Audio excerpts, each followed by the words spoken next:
बच्चों का है खेल नहीं, जन्म जन्म के शुभ कर्मों से कि हमें और आपको जो है ये जो शरीर मिला है, जो चोला मिला है, बड़ी दया मेहर से मिला है। कई जन्मों के कितने योग बीत गए, कितने कल्प बीत गए, तब जाकर के कहीं हमें मनुष्य नहीं मिला।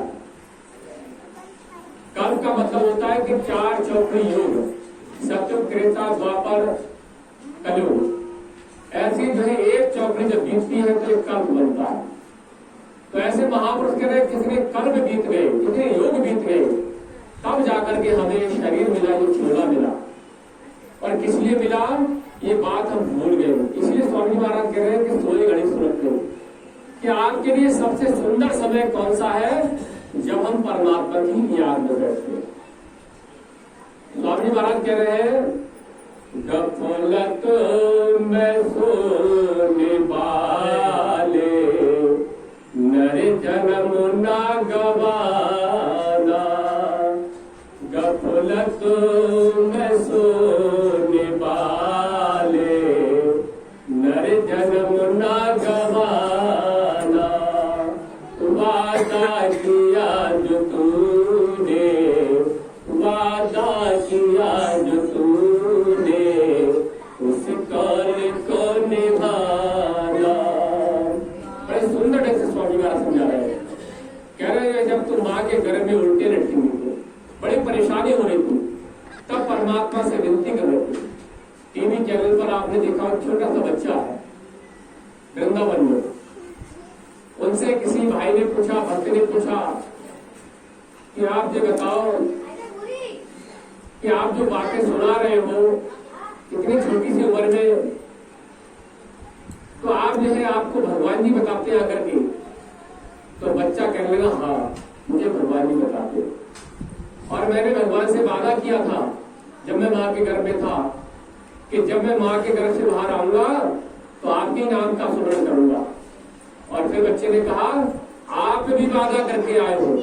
जिसने सवाल पूछा, क्वेश्चन किया, उससे भी बच्चे ने कहा, तो छोटे बच्चे महात्मा ने कहा कि आप भी परमात्मा से वादा करके आए हो।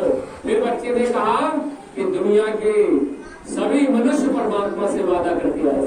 कोई ऐसा जीव नहीं, ऐसा मनुष्य नहीं जिसने परमात्मा से वादा नहीं किया कि हम माँ के घर से जब बाहर जाएंगे तो आपके नाम का भजन करेंगे, स्मरण करेंगे। तो स्वामी जी महाराज ने इसलिए इस बात को कहा कि सोई घड़ी सुरखंड जब साहिब आ गया, कि हमारे लिए सबसे सुंदर समय केवल वही है जब हम परमात्मा की याद में बैठते, भजन करते, स्मरण करते, याद करते, शब्दों के माध्यम से, भजन के माध्यम से हमारी याद परमात्मा में बनी रहती है। पर कहते हैं साधना में बैठते हैं,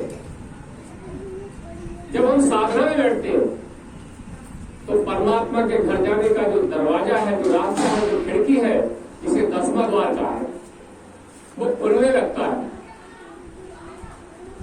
और जब वो दरवाजा खुलने लगता है तब हमारा मनुष्य होने का जो लक्ष्य है, दुनिया में आने का जो लक्ष्य है, वो पूरा होना शुरू हो जाता है। हम प्रभु भक्ति की तरफ चल दिए हैं। जैसे कई भाई कहते हैं भाई भगवान का भजन तो कैसे कर लो, सत्संग में आए वो सुना रहे थे, तो क्या सुना रहे थे, इतनी बात तो हम भी जानते हैं कि राम राम करो भगवान का भजन हो जाएगा, वो क्या बता रहे थे। पर महापुरुष कह रहे हैं, रामायण में लिखा कि गुर विन भवानिधि तरई न कोई, जो ग्रंथ शंकर सब हुई। कह रहे हैं अगर बिना गुरु के अगर प्रभु भक्ति मिल जाती, परमात्मा के घर जाने का आपको रास्ता मिल जाता। जैसे हमारे छोटे भाई ने कहा कि वस्तु कहीं और ढूंढे कहीं, कहीं भी नहीं आवे हाथ, और वस्तु तब मिले जब भेदी न साथ। कि परमात्मा कब मिलेगा, जब कोई प्रभु प्राप्ति संत मिलेगा जो परमात्मा के घर जाता हो और दुनिया में आता हो, ऐसा कोई साधु मिलेगा। इसलिए महापुरुष कह रहे हैं कि साधु सब बड़े, सब अपनी अपनी ठौर, शब्द पार को जो होए सो सर्वात्म दुनिया में